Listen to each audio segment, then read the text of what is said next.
Good afternoon, Matt. How are you doing? Yeah, quite good, Simon. Good to see you again. Good to see you too. Thanks for joining and making the time this afternoon. Appreciate it. And looking forward to the content that we're about to kind of unpack and discuss. So yeah, appreciate your time. Thank you. Absolutely. Yeah, it's getting harder now with the weather getting nicer outside to spend time inside. But since it's you, Simon, I'm definitely making time. Oh, charming. Oh, cool. Okay, well, look, let's jump in. Look, thanks for joining us on our podcast, Pod Leaders. For those that haven't tuned into the series of episodes before, what we're trying to do here is create a platform for people that are in the software and more specifically MarTech space, just to kind of elevate and discuss hard-hitting topics. My name's Simon Gregory. I'm director of Thornton Gregory. We're a recruitment company that focuses on helping MarTech data, CDP companies sort of scale their go-to-market teams across EMEA in the US. And I've been doing this for 10 years and met some really, really cool people, Matt included, which we'll touch on in a minute.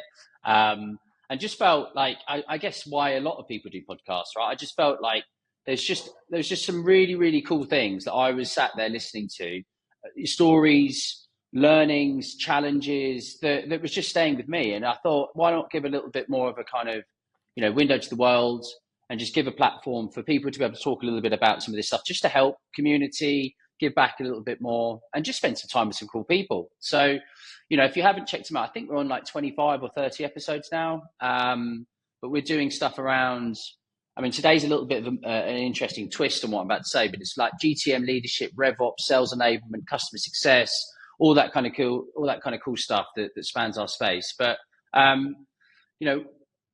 what I wanted to do today was invite Matt on.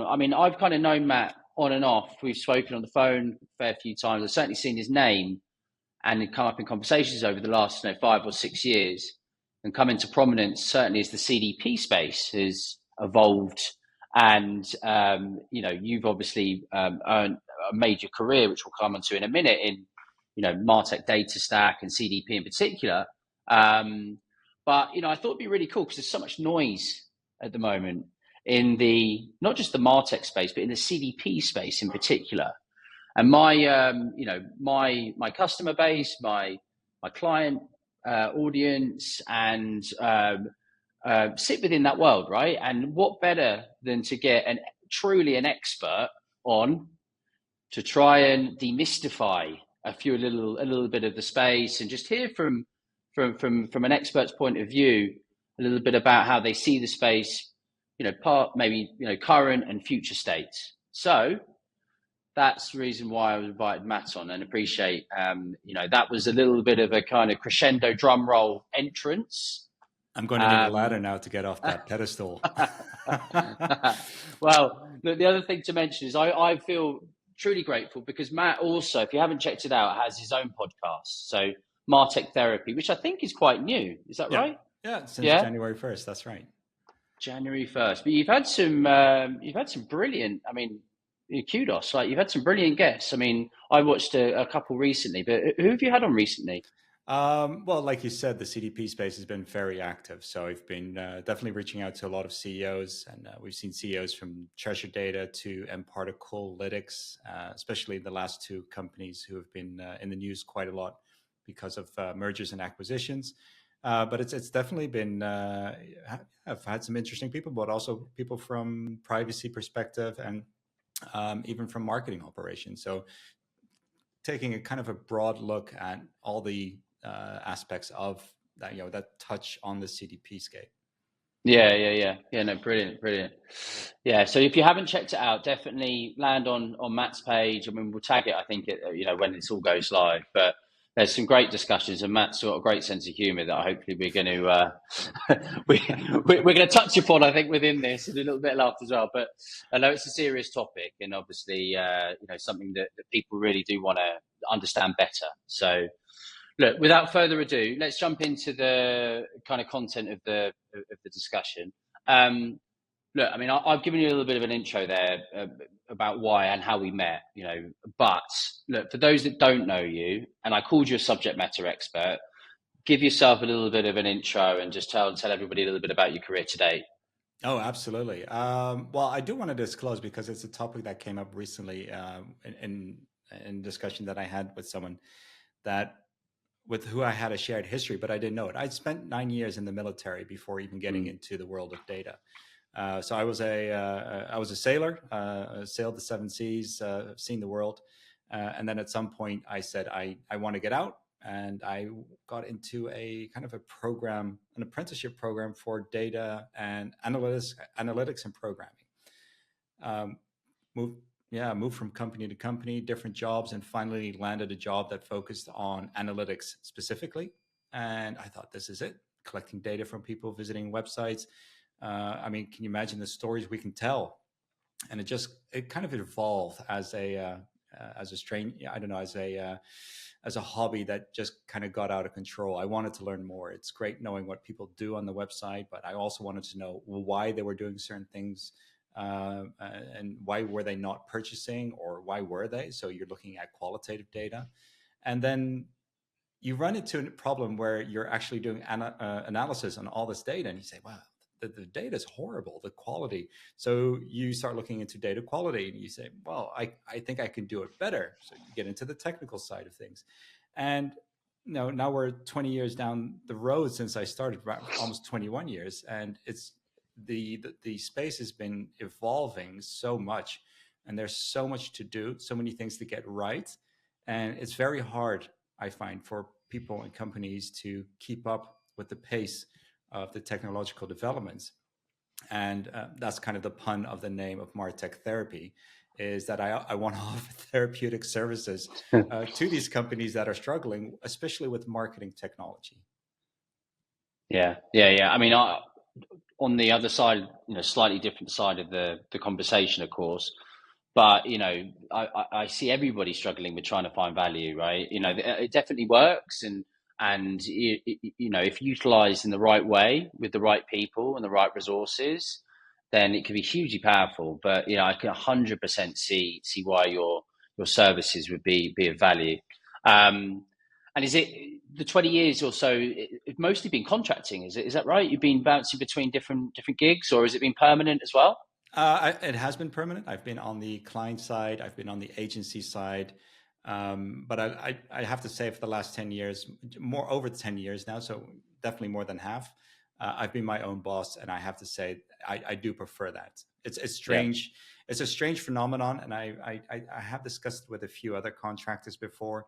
Is when I was working client side, we would look up to these contractors coming in with the Okay. knowledge that they brought, and I was Yeah. like, why are the things that they are saying being taken as truth when you're working on the inside of a company can also come up with these kind of suggestions, or Yeah. let's say you're really excelling in the work that you're doing, and this is a little bit personal, but your advice or your recommendations are not being picked up on, but they are for external advisors. And I have to say, now that I've been on the external advisor, the contracting role for the last 10 years, I have to say, for some strange reason, companies seem to be more receptive to what you tell them, or the recommendations that you bring to a project. It's kind of ironic. I would have thought it the other way around, trusting the people that you hire to work within your company, to build the value in your company, would be the first ones you'd listen to. But it's a strange world at times. Yeah, yeah, yeah, yeah. 10, 15 years ago, if somebody said customer data platform to you, you probably say, what? What is that? But I mean, now it's obviously across all the media, it's all the hype, right? I've talked about it myself for extensively for the last few years, for sure. But for those less familiar, how do you define the customer data platform, and why has it become such a critical part of the sort of modern data stack, modern marketing data stack? Yeah, no, absolutely. I think I have to admit that the CDPs, customer data platforms, they are at a crossroad at a moment. Mm, But in its purest form, a CDP is a collection of functionalities that will help companies collect data from visitors coming to your website, anonymous or known, or even from apps or others services that you use that are able to send data to a customer data platform. You're able to set up rules around identity. What happens if somebody comes in with the same user ID, but they have a different email address, so that you can build up rules around that. You can do data cleansing, remodeling of the data, for instance. But the real value of CDPs is the fact that you will have this feature or set of features that will allow you to build so-called audiences. And these audiences are kind of the foundation of your marketing campaigns or communication strategies. Let's say you have a lot of people who have abandoned their carts. This is one of the more common stories that are used by salespeople of CDPs, is the abandoned cart use case. You want to retarget them, but how do you do that? So if you collect all that data into your CDP, you know who has put products into a shopping cart. These are the events that you track. And then you notice that, hey, within an hour, they have not completed the purchase event. You can activate them by saying, hey, but I have the latest contents of their carts. I know their email address. I'm going to set up an email campaign and send them a message saying, hey, maybe you forgot something during the checkout, or maybe you ran into some technical difficulties, but just in case you want to re-engage with us, here's a link to your shopping cart to get back into it. So the CDPs are really useful in that matter, in that they allow you to collect data and they allow you to activate. And there's a lot that happens in between. Okay. What are some of the common mistakes you see companies make when implementing CDPs? Yeah. And how would you enable them to sort of unscrew those sort of poor implementations, do you think? How long is this episode going to be? Yeah. No, seriously. Yeah. I think implementation is one of the more painful parts of a CDP, unfortunately. And the reason being is that, as I just mentioned, the CDPs, it doesn't just solve one problem. It can solve multiple problems. And that's just at a functional level. When you look at the market itself, the number of vendors in the market is extraordinary. So being able to choose the right solution from a myriad of vendors is difficult enough, but then also implementing it and understanding that the implementation is not something that is done by one person, let alone one department, but a whole company really needs to get behind it, because we're talking about data collection, which would definitely involve your data managers, your data scientists. You're looking at IT, your data engineers. You've got your data cleansing. You'll need to set up rules around identifying these people. You've got PII data, so personal identifiable information, which would mean you would need to remain compliant in the use of that data. So security, legal will need to get involved in how the CDP treats that data. I mean, and we still have so many features to go. We still need to get into marketing. We still need to get into emailing, and we still need to get into advertising. How do you make sure that all those different departments that actually need to work with the CDP actually work with each other? So I think that's where these days where I see the biggest challenges. The downside being, and I came to this realization when I was recording a video around how do you get value out of MarTech. And funnily enough, there's MarTech.org has a survey called Replacement Survey, and it's released every year. I only found out last year, so I only have the 2024 version of it. But I was looking into data on why do companies switch, and in last year, in 2024, 60% of the respondents said they are doing it because of costs. So they're not getting enough value out of the solution. And the pricing, there's kind of a mismatch between what they're paying and what they're getting in return. So, but I found it funny in saying, but who came up with the idea to start a replacement survey? And it's just because of the inherent problem of marketing technology, the inherent complexities of CDPs, that companies, instead of looking in the mirror at their own organization and the potential work that needs to be done there to get aligned with the technology, is pushed aside in favor of just replacing the technology. So it's a double-edged sword. So you're saying that it's just a huge heavy lift from the company, and they just decide, oh, it's not worth trying to get everybody on board with this. It's too difficult. So they just try and switch it out. So in the last 8 years, I've only come across one company, just one, and I mean I've worked with 20 plus, especially if we're talking implementations. I've only one company who came to as I would say, they came with a gun to a knife fight. They were prepared.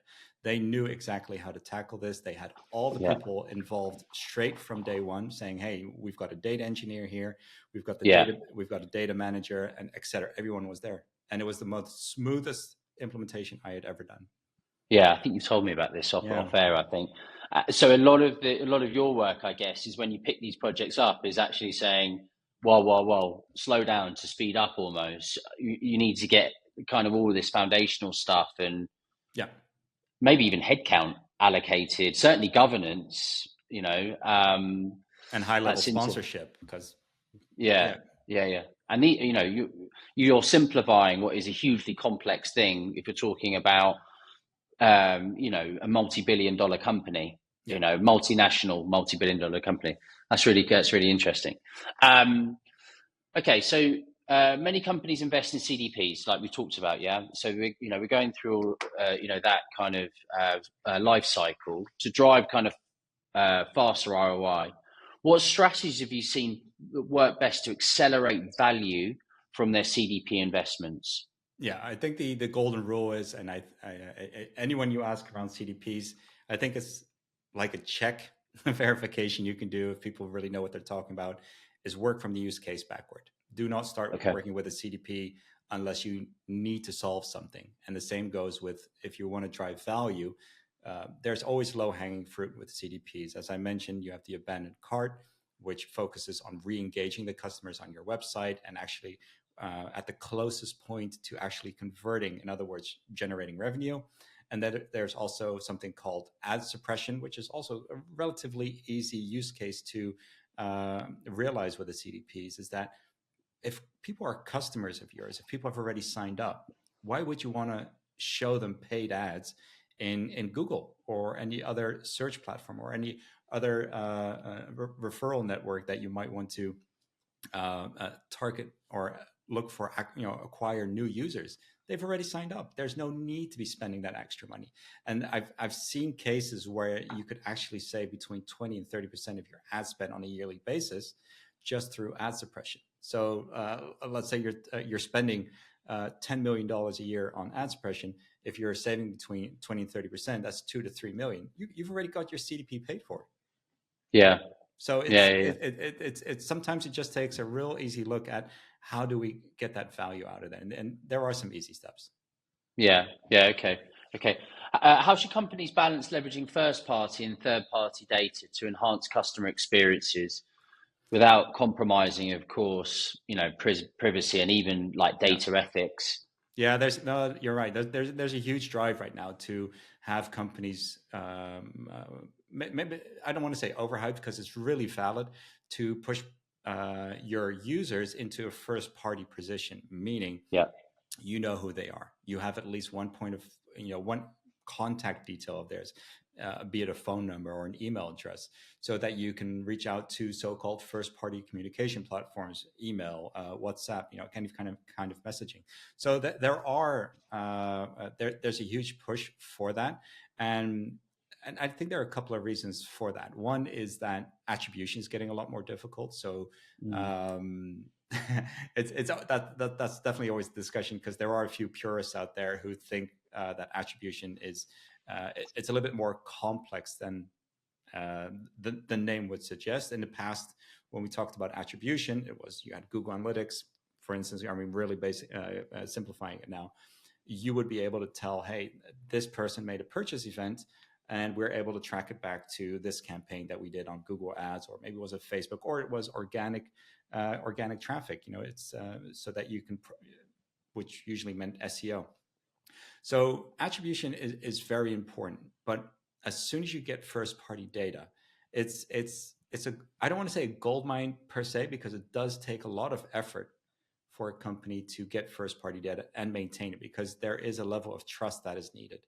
if a person is going to give you their information around who they are, what their preferences are, what their favorite products are, or maybe they start entering, let's say you have a gift company, a client of mine that sell that, you would supply them with all the dates of your family members, whose birthdays, anniversaries. That's privacy sensitive information, and you need to handle that with trust.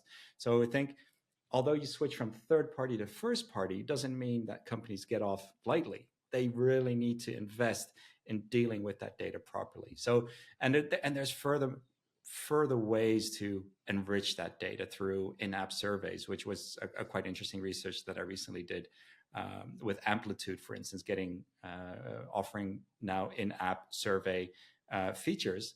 That's a great way, within an app or on the website, just pop up these little questions and find out a little bit more about your users and add that information to the profile for you to work with. I was reading, I think, something industry related, and they were saying that people are willing to compromise on privacy, like if on the path to personalization. Yeah. So I guess it's always trying to find, that quality touch point with said customer. But I'd imagine it's a balancing act, isn't it? You don't want to be too invasive or non-compliant. That would be even worse. Okay, so with growing privacy demands and regulations in the space, how can companies effectively engage with anonymous users? I know that's a big topic at the moment. Oh, it's a good. That's a great topic. Yeah, and convert them into known customers through their CDP. I mean, I know you mentioned to him as well. I know him too. There was a great article, if you are listening, with Tommy Salvi, wasn't there? Yeah. Over at Relay 42, who wrote about anonymous and known. I think it was more about anonymous users. Yeah. But I'd love to get your input on that.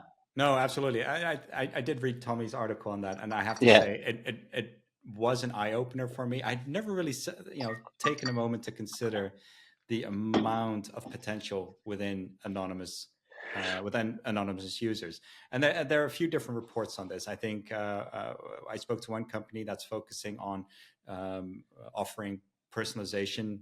Sounds crazy, but personalization capabilities for anonymous users, and they said up to 80% of the visitors on your website are potentially anonymous. Well, they are anonymous users on average, and there is so much to gain there. So that means that if you, in best situation, 20% of the people on your website are known. And it always seems, especially now, like you said, with third party moving to first party, there's a lot of money and effort going into making the lives of the customers that we know a whole lot easier, sending them emails on the products they might like. But these anonymous users are a little bit more different. So there's a huge push for this, and I think it's definitely one of the missing points for CDPs. So CDPs are able to deal with anonymous users. We can use that data to, for instance, build audiences, as we mentioned before, and synchronize them with what, as they referenced as downstream destinations, platforms like Google Ads, Meta Ads, TikTok, Snapchat, etc. And that's great because we can do the remarketing on them. But what about on your own website? And I think the discussion that Tommy opened and a subsequent discussion that I had with this German company is that there's still a whole, well, as the British would say, massive amount of opportunities that you can still do on your website in terms of personalization. And of course, you're not going to have any historical data of them. But when you query a website, when you load it in your browser, if you know it or don't, but you're sending along a lot of information about your device, the location that you're visiting the website from, the time of day, maybe even the type of device. Maybe you're using Android or Apple. If you're using Apple, what version of the OS are you using? So are you someone who follows the hype and has the latest version of the operating system, or are you a few versions back? A lot can be learned about that. And they apply machine learning, this German company, to actually start recommending products right at the moment that you land. And I think that's fascinating because there's still so much to gain there. It's kind of uncharted territory. And is that driven by the depreciation of the third party cookie, like companies like this? Is that what we're going after there? Yes and no. I think the appreciation of the third-party cookies, it's like Elon Musk promising full self-drive next year, or what do you call it, the robo taxis next year. It's constantly next year. Chrome is doing the same with third-party cookie depreciation next year. They keep on moving the date back and back. And so Yeah, I don't think it's necessarily related to that. I think for this one agency that's looking into this technology is because cool. of local regulations. They have to deal with GDPR, and on top of that, if you look at cultural resistance to sharing data, that also plays a role. So if you're located in Germany, for instance, the German people and the Dutch people, we deal with data differently. Dutch people are a little bit more open. We're not too concerned about our privacy right now, but in Germany, it's a whole different story.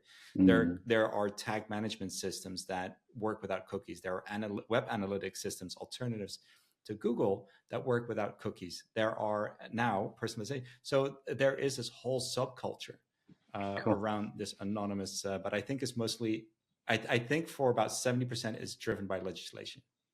Yeah, cool.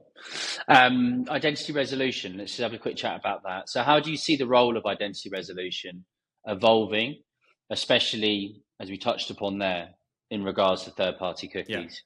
No, and it being phased out. Sorry. No, exactly. It's only going to become more and more important as the more first-party data you're collecting. It's going to be very crucial to make sure that you are not duplicating records. If somebody comes to your website, let's say you have that user ID, and there's also someone with an email address, but for some reason they came back to the website, they're using a different email address, they filled that out in the form. You need to be able to have a system in place that says, hey, listen, it's great that they're using two different email addresses, but in both of those events, the user ID is still the same. So when you're talking about identity resolution, it's a set of rules that will help you determine the priority of one identity over another form of identity. And is it crucial? Yeah, I think it is, but I think it's going to be more crucial to be able to deal with identities from a lot of different sources. So as you know, CDPs, it's like a vacuum cleaner. You want to be the vacuum cleaner of data. Yeah, gathering data from all these connected platforms. If you're using subscription services like ChargeBee, if you're doing payments through Stripe, or maybe you're using a tool to where people need to go offsite and have their credentials checked and come back in, you need to have this common identifier. So when a user comes back in from an external website, or it gets a data pushed into the CDP, you need to be able to say, hey, this event that came in, that their credentials have been reviewed and approved, needs to be linked to the right profile. So if you mess up there, and I've got some horror cases where the one company that I was working with, they switched user IDs with the user ID of the content management system that they had with a built-in e-commerce shop that was generating a client user ID, a shopper ID, but they also had a different user ID in their database. And for a while, for about 2 months, because of a programming error, those were switched. And people in Italy were getting text messages with offers in Dutch. People in England were getting text messages in French. Everything was messed up. So that took, I think, a better part of about 3 weeks to actually fix, and then retroactively kind of fix all the records within the database and together with the CDP.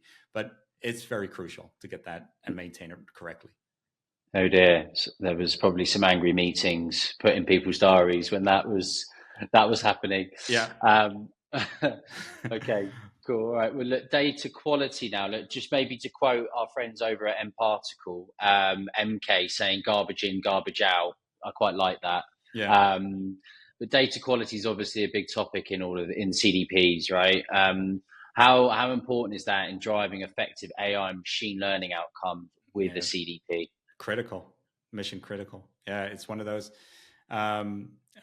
Before AI really became mainstream, I mean, I'm not going to say I was, at the edge or the tip of the knife there, of the spear. I heard of this company called AVO, and they're, if I say it correctly, an Icelandic company. And what they did was they offered a solution where you could set checks at the source of the data. So let's say you have created a data model for an event for adding a product to a shopping cart, and you say, well, when I send this event, I need to have all these parameters filled out, and these parameters need to have a specific format. And they build a solution around making sure that those values get checked against the rules that you've created to make sure that the data that you're collecting is of high enough quality or good enough quality, exact quality, whatever level, when you put it in your database. Because there is nearly no way to correct that. The case of the user IDs, of course, you're able to match that. But what happens if you're missing product data? What happens when you're missing a quantity value, or you have a mispunctuation in your currency value for a product? It wreaks havoc on everything that happens downstream. So when I talk about data quality, I always say, look, a CDP is great. You can do some quick fixes within a CDP. You can do some quick fixes within a data warehouse, or if you're using tools like Zapier, you can change formats if you're doing kind of the data connections on a lot lower level. But always go back to the source. Make sure if you're focusing on data quality and you really want, and there's an American nip it in the bud, you need to go to the source. There is no other excuse. Yeah. Okay.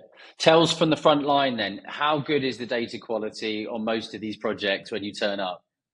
I'll tell you what. So 10 years ago, when I started this, the real reason, as I mentioned in the intro, it was just because of the poor data quality. I said, there has to be a better way to do this.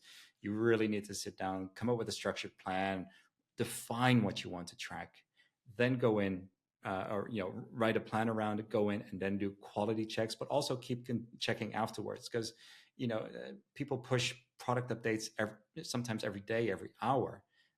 Sometimes there are times that things you can just go wrong without any explanation or forewarning. So the data quality now, at that time, it was poor data quality for analytics purposes.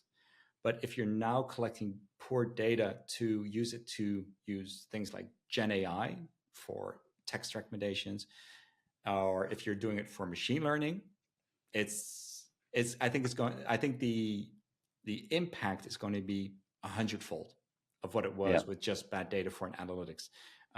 Analytics 10 years ago was, let's look at this data. We see that this campaign is doing a lot better than the other campaign, so let's cut funding to the poor performing campaign and put our budget into the campaigns that's doing well. That's a different story. But now you've got data that's almost automatically, in some cases, generating offers, generating text, generating images in some case that these products can do. Who knows who's guarding the quality there? And I think Salesforce did come up with an emails. How do you check on who checks the quality of AI? And it was just a teaser link because you got sent to this kind of assessment tool of theirs, which is nothing but a lead magnet. So it's very hard to say. I think there's the Latin, who guards the guardians, some Latin quote. Who's going to check the AI output?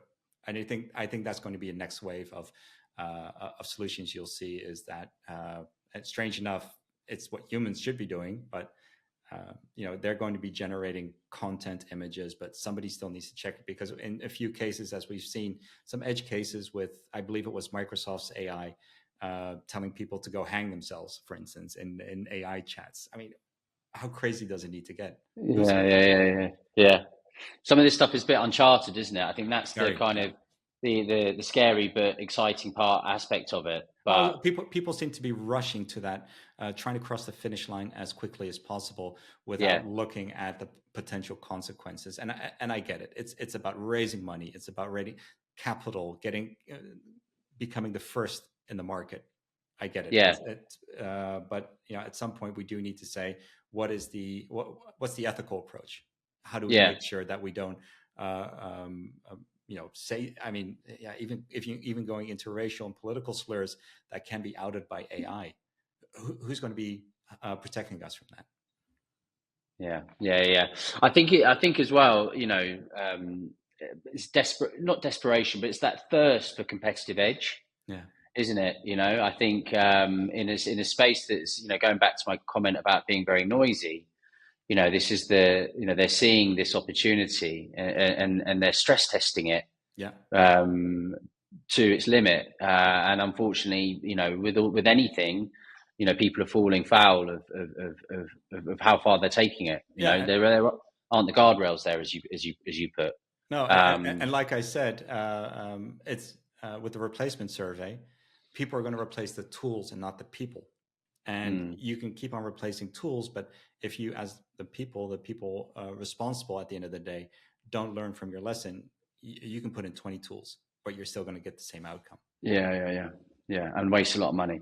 Um, You kind of answered this next question a little bit in that last one, but like, what practical steps do you see people to companies put in place to ensure data quality remains at a fairly high level as they scale? Right? Have you seen any ways that or frameworks that have worked? I think Avo is the only one that really comes to mind each time. And sorry for plugging them twice. That's right. They are quite unique in that nature. Some CDPs did have these data quality controls checks in them, or the features Mm, built in them. But you need to consider that if you look at the path of data collection, where Avo sit is really at the source. At the moment mm, that data is put together to be sent to a CDP, they do a check. A lot of these CDPs are the ones that I know that do these kind of checks. They only check it once it's been received by the CDP, and that's too late because you need to get it by the at the point of origin. So I think that in terms of data quality, there's still a lot to be gained, and I think that there's a lot of opportunities. And I hope that this race for the AI race fully exposes all the poor data that businesses have, and they start focusing on improving that data quality, because in the end, better data quality is going to result in better outcomes. mm.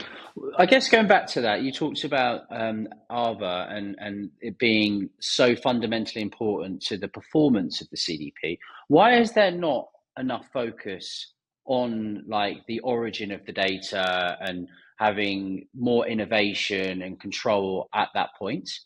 I think my really personal I want to say non-professional opinion is there are people working at two sides of the company. You've got IT who will say, hey, we're going to implement the CDP, we're going to implement all this technology for you because that's what the boss said, so they'll put it in with and I don't want to step any toes here because I think IT does a lot of great work, Mm, but they don't really maybe not understand or keep any consideration for data quality. mm, What does the format of the data need to be? How consistent does it need to be? What do we do when that consistency is broken? There's no consideration for that. But IT is not the end user. They're not the ones who are going to immediately say, hey, but thanks for the data, but we can't do anything with it because it's corrupt. That's all the way down the line at the other end of the company where marketing sits, and they're like, hey, we want to build an audience for abandoned cart. Hey, that's mm. great, but we're setting up these campaigns, but it's not working, only to realize that maybe all the carts are empty, or you're sending abandoned cart with translated product details in one language and you're supposed to send in another one, like with Otrium. So there's this huge gap between those departments that we really need to close to make sure that it works better. Mm, mm. It feels like there should almost be like when you go and assess the CDP feasibility or viability, there should be like a kind of, there should be like a score, like Yeah. on the data quality to be like, right, this is now viable. This is something, if we can get the team in place and we can get the use cases and work backwards, as you say, the Yeah. data quality is of a certain level. Maybe there Well, is, maybe there isn't. It's my Interesting you crew. say that, because there is a book called Banking on Change, and I think it's written by, I think he had a part of his name was Parker Lay, I think it's the last name. But the premonition, or not the premonition, the premise that the author described in the book is that you should only start with digital transformations, and in this case, implementations of a such a broad scoped product like a CDP, or any element of that, because there's also composable CDPs.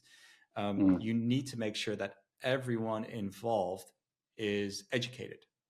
So let's say a company is considering a CDP, you need to, from day one, before you even start considering doing vendor assessments, educate the people internally. Say, hey, we have this use case that we are trying to solve for, but we need to learn about what kind of tools can solve this problem for us.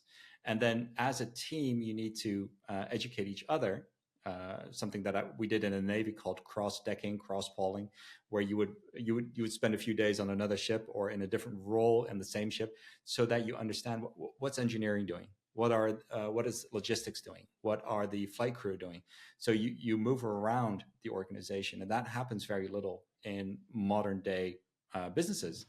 And that way there is no solid understanding of the perception of IT towards a CDP project. But as soon as you get that alignment realized, that's the moment where you should say, okay, now everyone's educated. Let's go shopping. Let's go pick out a tool, because we're all aligned. We all know what needs to be done. And we know that, as my friend Odd Martin Sørensen said, listen, there's no marketing strategy. There's no sales strategy. There's only one. That's business strategy. So you need to work together as one. That's really interesting. Yeah, just going back, you mentioned about AI, the race for AI or leveraging AI is. I won't mention the exact name, but one of the vendors in the space, I noticed, one of the leading vendors, I would say, in the space, have just hired or rehired a guy who's going to be general manager purely on the AI capabilities for that. You see that? Yeah. I thought that was really interesting. I mean, I obviously study the companies from an outsider or insider looking out or in, however you want to look at it. And I thought that's quite a strong play. A little bit like, I know we mentioned offline about Mr. Greco over at High Touch, right? So they're starting to put these sort of figureheads into the business who are driving the narrative into the market, and driving and driving that thought leadership. Really, really interesting. And enabling, I guess, a lot of enablement around these new tools and practices. So absolutely, and I think it's necessary. And I mean, with no disrespect to any of these people who work for brands as thought leaders, I really think it's still important to put more weight on the objective view. Because we need to. I think I wrote it to someone last. It's you're paying the piper. So if somebody does come out and say, "Hey, I believe this is the vision. I believe this is the way forward," you always need to take it with a grain of salt. And where are they coming from? Who's paying their salary? I've seen it with salespeople. One year they're working for vendor A. This is the best tool we have. This is I would sell this to my mother. And then a year later, they're working for vendor B and they're saying the same thing. I was like, hold on, a year ago you were selling me this, and now you're trying to sell me this? Yeah. Where do we draw? And it's the same with product advertising. Even with crisps, potato chips, you'll see improved recipe or new. It's like, so your old recipe wasn't good enough. I mean, I mean, what are you trying to sell us? So I always take it with a grain of salt, but I do believe that putting these people back into these places, of course, there's going to be a reason. And like you said, Mr. Greco, Adam, I still remember sending him support questions when he was working at Omniture Site Catalyst, and I actually interacted with him a few times on a few of those questions because I just see Adam Greco, and it's just kind of a name that's stuck throughout the digital analytics industry where I did a lot of work in. So, I mean, all respect to him, and I'm looking forward to some of his more of his articles. But I do always have to say, make sure you get an objective point of view. Yeah. And that's what I'm seeing with contracting work, by the way, is that some projects, recently a client kind of said, well, the reason we hired you is because you're like a BS filter. And I don't want to say that profanity here in your podcast. And I asked, I've heard worse. Don't worry. and I asked them to explain. I said, what do you mean with BS filter? He said, well, I was hired to manage 2 teams from outside agencies. So, I mean, we're talking big 4. And but they said, we don't know anything about the product or what we should focus on the project. So we want to hire you as an objective person working for us, the company, the client, and make sure that then they're not selling us something we might not need or that doesn't fit into our architecture as promised. So it's I think in that aspect, making sure you have an objective opinion is always going to be very important. Yeah. I think that's a great point. Right. So if we look at your little crystal ball that you've got in front of you, and we look at the speed of innovation and the future of CDP over the next 3 to 5 years, so it's quite a big horizon there. What are the kind of things you're seeing in that crystal ball? What are the emerging trends and technologies that really kind of excite you or fill you with fear? Let's go that. I have to say that one of the we mentioned Mr. Greco here. AI decisioning has really piqued my interest. Cool. I think that solutions like that solutions for marketing, really automated marketing, that can tap into your user profile data and their event data, and let's say into your digital asset management solution or content solution to really drive personalized campaigns automatically optimized. I think that's going to be fantastic. And I really see that going to be doing more.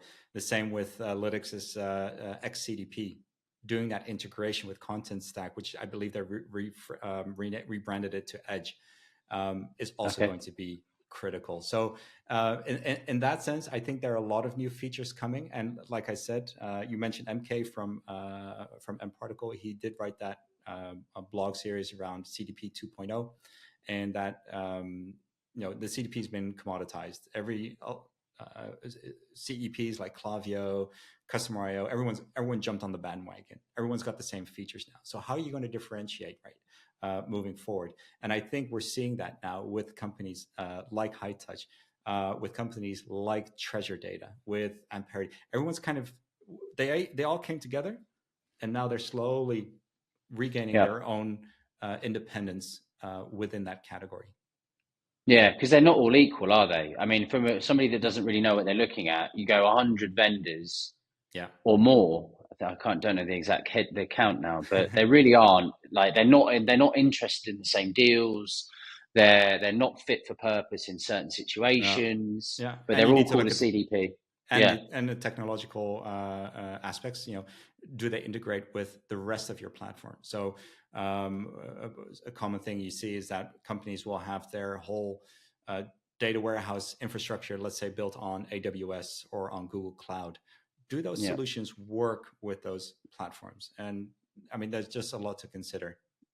Yeah, and that's a binary answer, isn't it? In a lot of occasions, and so you're either in or you're out. So that narrows the pool down. Yeah, that's interesting. The AI decisioning stuff, is that, because I'm not as close to it as you are on a product level, but is that unique to High Touch, how they're tackling that, or are there other CDPs or similar that are doing that type of thing?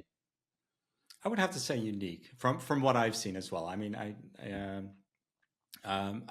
believe it or not, I still come across CDPs or CDP lookalike companies at least maybe once every week, every 2 weeks. I'll discover a new one.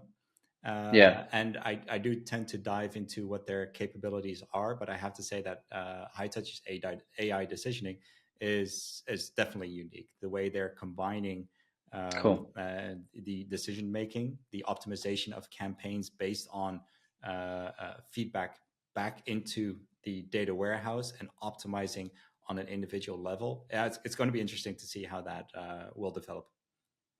And if they execute on that, do you think that could be a real differentiator for these guys? Yeah. I think Simon Data's Dylan Fly, he put it well. He says, he put it in a way that CDP is a very difficult category to be in. It's flooded. And I think what high touch, or not I would think, what Dylan is mentioned in his article is that they're rephrasing what they're saying. They're not a reverse ETL. They're not they're not heavily mentioning CD. They're really focusing on this AI agents. The AI decisioning, which I believe he referred to as AI agents for marketing, and that has really gotten them a lot of attention. And I think they're really reaping the benefits from that right now at this hype of AI in combination with marketing technology, really being one of the first to be able to do this. Yeah, I don't want this to be too much about high touch and plugging those guys, but no. But it's interesting with the funding and the hype, and just yeah. It seems relevant and interesting just to kind of dig into that a bit. Yeah, no, definitely. Now, I don't want to sound like I'll let Adam Greco do his work. I won't. He doesn't need me to do it for him. but I mean, but there are definitely other ways. Amperity is another one. I heard a great example of someone being in a conference call, or at least a phone call with with an executive, saying, "Hey, but do you have the figures on so and so?" And she didn't, but she could jump into Amperity, or at least one of their customers did, and they would just type in the question in a Gen AI solution within Amperity, and it would look into the data that they had and come back with an answer. And within a matter of a few seconds, she had the information that she was looking for. So there are so many ways to apply AI to the benefit of the client and of the end users. And I think we're only at the first steps, at the dawn of these changes. Yeah, cool. So what? Give me 1 second. I had a 4 o'clock appointment. I'll just have to say I'm a few minutes late. Sorry. Yeah, no problem. Yeah. Sorry. No. Don't worry. I was late for this one, so. We've got 3 more questions, so we probably need could we get 10 minutes? Yeah. That'd be okay. David. Or if you want to join him, and then we can finish off. No, because I'll have to pick up my son. Running 10 minutes late. Sorry. Cool. All right, let's go. All right. Okay, cool. We'll try and whiz through. Yeah. So, what challenges do you think the CDP space needs to overcome to remain as a core component of the stack? More love and understanding. I think, look, the CDP technology, it works, whichever flavor you choose, composable, packaged. If you're only using 50% of the features, or you're only using it for reverse, it works. But I think there needs to be love and understanding in the sense that it's a very broad scope project. It's not a tool that'll allow you to just create images for your campaign. It does so much more. And I think there's a huge misunderstanding on the work floor within organizations about the extent to which a CDP can really benefit them. That's the exciting aspect of it, isn't it? Because it is, if leveraged, I mean, hugely complex that we've covered in detail, but if leveraged correctly, I'm sure you see some incredible, there are some great success stories and use cases that these guys are uncovering. It's Absolutely. cool. Yeah, it's like I said, it's proven itself. So, yeah. Yeah, cool. So look, now we just dig into just a couple of questions, just in terms of your actual real life on the street kind of example. So if a CDP company was starting its journey, I mean, what's one piece of advice that you would give these guys to set themselves up for success? I think I wrote about that recently, or spoke about it. Be able to prove your value.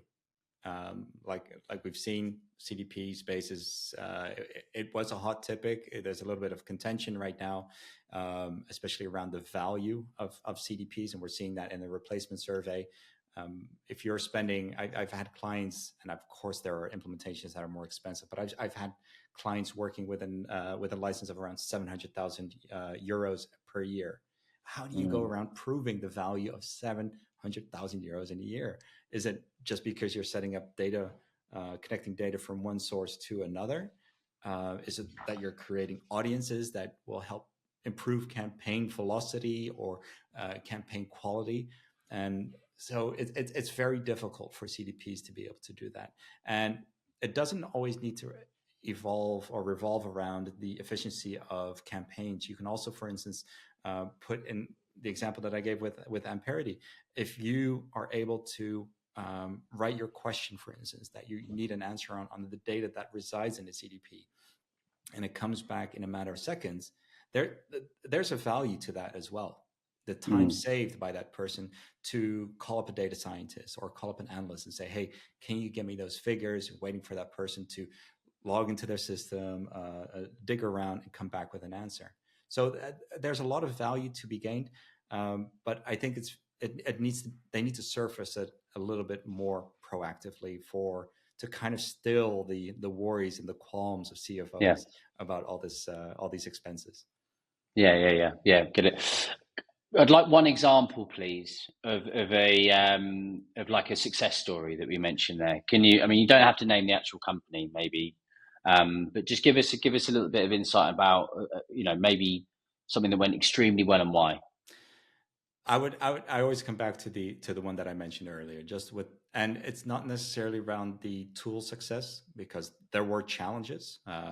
This was a company using Segment, and they had some challenges with getting data in and out of Twilio, funnily enough, because Segment is a part of Twilio, but they were missing a few APIs to really properly leverage certain data points.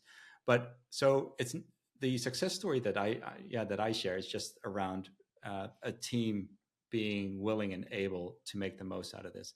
And it was a broad team, like I mentioned. You had the data manager, even front-end engineer, back-end engineer. There was even a project manager. But even after a few weeks, there was one person in that project who really rose up to take control, to become that internal ambassador. And it was quite funny because like a few weeks later, I spoke to the boss of that person, and he said, well, what can we do to further kind of promote this internally? I said, focus your attention on this person. They're picking it up. They're enthusiastic.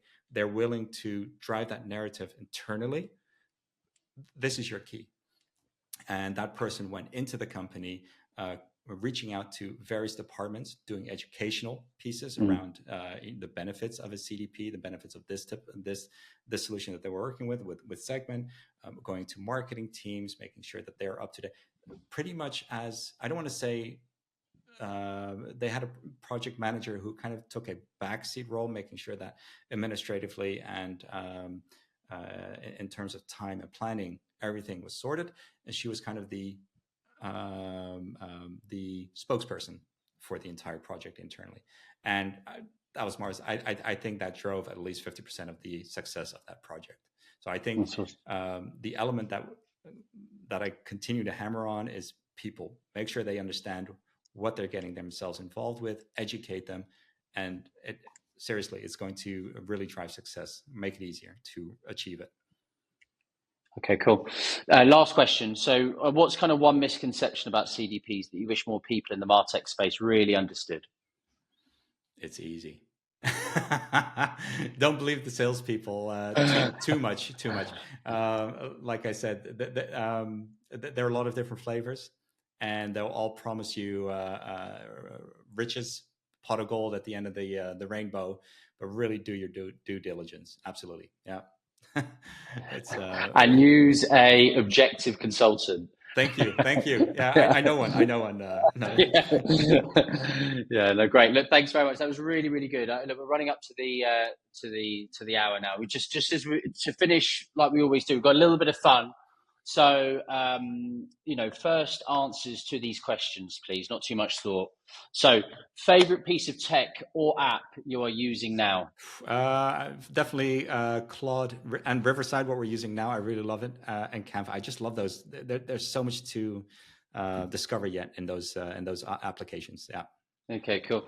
Night at the disco or night at the restaurant? Restaurant. Reminds me of a pitch by Mickey Flanagan, amazing British stand-up comedian, where he talks about going to a restaurant with his girlfriend because she's middle class and she pronounces restaurant. I mean, it's hilarious. If you YouTube it, Mickey Flanagan restaurant. Yeah, I am a Mickey Flanagan fan as well. Yeah. Favorite food? Curries, anytime.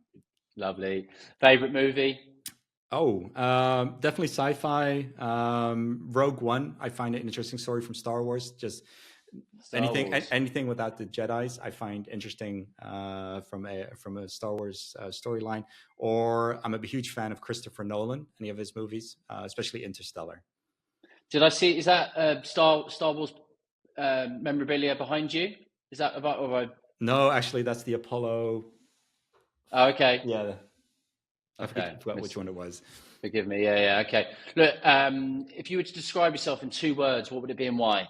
Happily curious. I'm always smiling, positive, mostly, unless my kids pee me off, but or the dog. And I'm always looking to learn more. I can't sit still. Yeah. Okay. Tell me about your proudest moment in your career to date. Being what I call having a MBA, which I like to define as a master at buying from Amazon. I'm self-taught all the way. There were no courses at the time that I was learning this. So it was trial and error, reaching out to people in the industry, picking brains, learning on the spot, hands-on, everything, just full practical mode. Yeah, cool.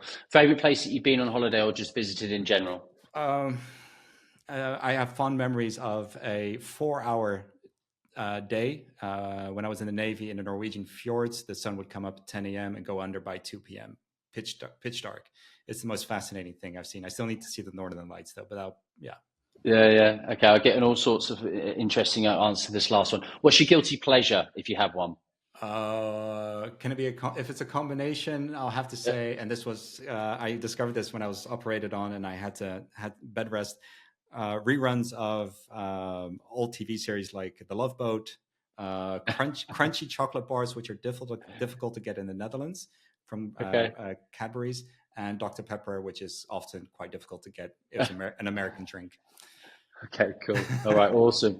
Okay, brilliant. Look, if anybody's got this far, we're just over the hour there, and wants to get in touch either about your viewpoint or your services or even your podcast itself. Yeah, how should or they get sending in touch? a box of crunchies, that's fine too. Yeah. Case of Dr. Pepper. Yeah. How should they do that? Is it LinkedIn or LinkedIn is I'm on it daily. It's a great source. I've met some great clients and also friends on it, like yourself, Simon. Great. Matt, thank you very much. Look, it's been a pleasure. Thanks for taking the time. Thought it was really great, and hopefully that's great value for the people listening. Thanks you. Thanks a lot for the opportunity, Simon. I really appreciate it. Speak to you soon. Thank Bye. you. Thanks, Matt.